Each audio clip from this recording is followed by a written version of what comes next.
Hindi na obligadong maglagay ng doble plaka sa motorsiklo sa bagong batas na pinirmahan ng Pangulo. Binabaan din ang multa sa ilang violation. Nasa frontline ng balitang yan, si Gerard de la Peña. Pirmado na ni Pangulong Bongbong Marcos ang amended version ng Motorcycle Crime Prevention Act o RA 12209. Layunin ng batas na tiyaking hindi nagagamit sa krimen ang mga motorsiklo sa pamamagitan ng paghigpit sa iba't ibang requirements. Pero sa bagong bersyon ng batas, binabaan na ang mga multa.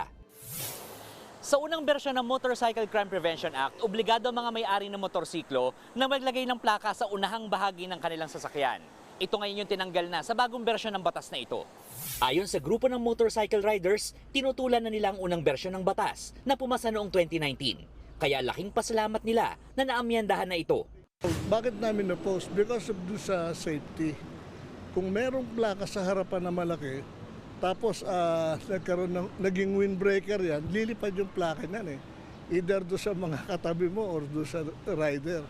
Isa pa sa mga probisyon ng bagong batas ang binawasang parusa sa mga mahuhuling motor na walang plaka. Mula sa dating 50,000 hanggang 100,000 pesos na multa at pagkakakulong. Ginawa na lang itong 5,000 pesos.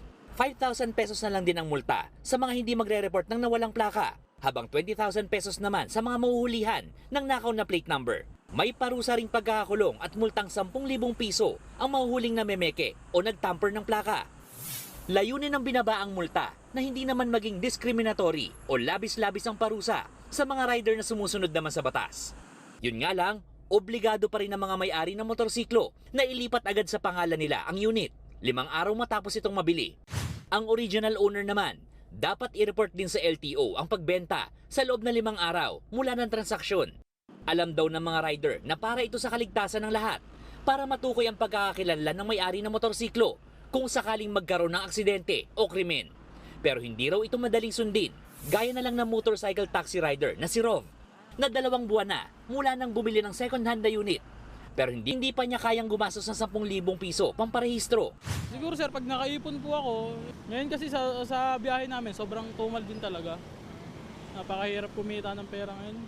Nakasaad din sa batas na may hanggang June 30, 2026 ang LTO para kumpletuhin ang milyong-milyong backlog sa mga plaka. Ikinatuwa naman ng principal sponsor at co-author na si Senator Francis Tolentino ang pagpasa sa batas dahil isa raw itong panalo para sa motorcycle riding community.